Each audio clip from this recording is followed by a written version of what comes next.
It's Wednesday, so you know what that means. Our guy, Danny Davis of the Austin American-Statesman and the Paul Finebaum Show. That's right. He went on Paul Finebaum. I sent him a picture, and I was a little jealous because I was like, is he going to be too big time for us as we get ready to talk Texas football? Number one, welcome to the show. We're glad to have you back. Number two, you talk about my big head. Let me see how big your head is now that you're a TV star. I luckily got a wife and a 5-year-old to keep me humble, so there's going to be no big heads for me. I'll always have time for y'all. Y'all let me wear a sweatshirt. Finebaum doesn't let me get away with wearing a ratty sweatshirt on his show, so I'll for y'all. I love it. I love it. I want to get into this conversation because you've been covering the Longhorns for a few years now. And we got a chance to go to SEC Media Days, and I know you could care less about preseason polls, and Texas comes in at number 4 by the coaches poll. But we're back for another season. This is year 6 for Coach Steve Sarkisian. How important is this year for Coach Sark and the Texas football team? I think every season Texas is important. I think obviously, Steve's led this team to 2 semifinals at this point, and he's won a Big 12 championship and got into an SEC championship game. But at a certain point, you kind of got to, make that next step. This is the same, program that ran off Mac Brown at some point, and Darryl at end of his run figured he needed to step aside. So at some point, people expect results, and what is the next step for this Texas team? Is it making a championship game? Is it winning a national championship? Is it winning an SEC title? I think that's kind of up to every single person has kind of make those judgments accordingly. But you kind of got to make those next steps and maybe get past that semifinal, or you'll get past that SEC championship game. Danny, what is success? What is deemed by you, not by what you think what we think, but what do you think success is for this Longhorn team? I mean, we have what people define as a generational quarterback. It's probably just, making it to a national championship game. It's being in that conversation. I think now with the way the playoff is, it may be unfair just to say national championship or bust, because now that it's, the 12 teams and, you have to win at least 3 or 4 playoff games. You could have one bad afternoon and, ruin there's plenty of good teams that don't win a championship because they have one bad game. But I think if you are in that championship conversation, if you're among the final four teams, if you're making that SEC championship game, I don't think people can complain. People will. But I think Texas has to be in those conversations and has to be there at the end. It can't be last year. Going to Orlando, as fun as that was, if you got to make that trip, that's not really what this Texas team should be striving for with a quarterback of Arch's caliber and some of the talent and the money that they're pouring into this roster. I just don't think that cuts it. So that being said, the most important element is the offense scoring, or is this, the defense stepping up and being able to force teams to give the ball back? Well, Mark, I don't look like Steve Sarkisian, but I'm going to mimic him right now. I'm going to say success is playing, complementary football. I mean, it's not just going to be Arch. It's not just going to be this defense. It's not going to be special teams, which at times last year was pretty awful.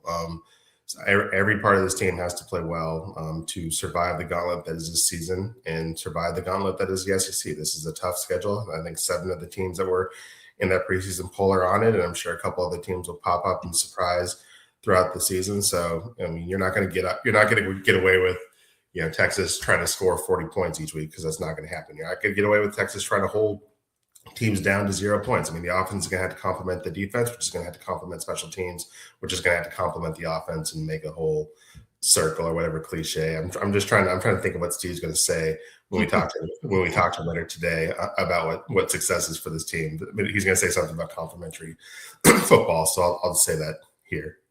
So let me ask you this. We're talking to Danny Davis of the Austin American-Statesman. You can follow him at _Danny Davis. When Texas takes the field today, moving forward, every day is a new day, and week-to-week improvement is something that coaches always talk about. That's what we look for some of the things that need to be cleaned up. If you were to walk out to practice today, I know it's not full pads. I know it's just going to be walking around in shirts and T-shirts. One of the things that I am going to be looking at is the speed of this team, the in and outs, the ability to move from sideline to sideline and show that they have spent the time paying attention to what Coach Muschamp is looking for on defense and what Coach Sark is looking for. As you mentioned, this is an experienced football team with the Texas Longhorns as far as Sark and Arch, 4 years together, being able to come out and execute that offense.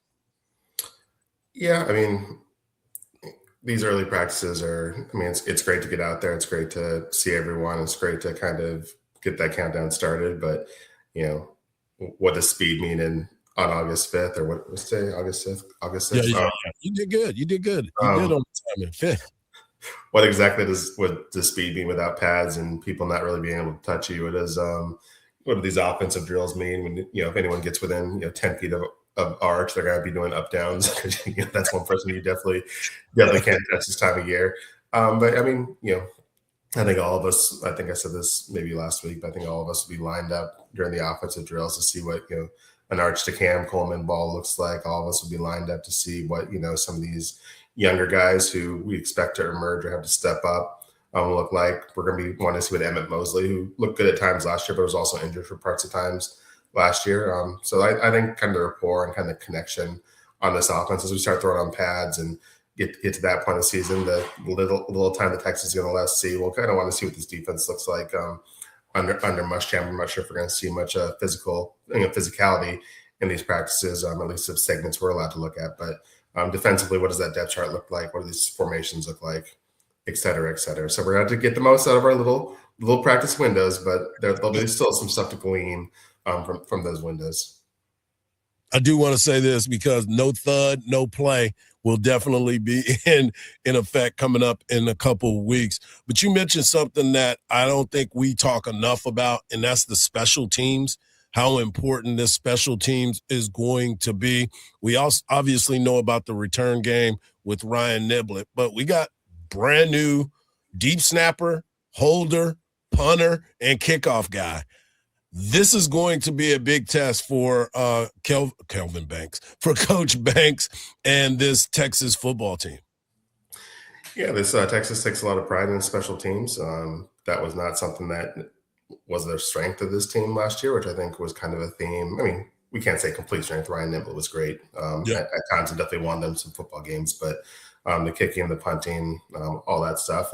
But this is completely new. They brought in all those transfers on special teams. They also have some freshmen that they brought in and signed and gave scholarships to. So we'll see when those guys, if those guys can emerge, and if those freshmen don't emerge, how well they're developed over this year. So next year, Texas maybe isn't wasting its portal time trying to attract specialists. They have those guys already on the roster. But this is 2 straight off seasons that Texas has been like, we don't have what we need on our roster. Let's go devote time and attention to the portal and seeing if we can get some guys. So is that a trend, or can Jeff Banks actually develop these guys? So that's going to be a theme, because at some point during the SEC, they're going to need one of these guys to make a big kick. At some point during this season, SEC play, the playoff, they're going to need someone to hit a huge punt.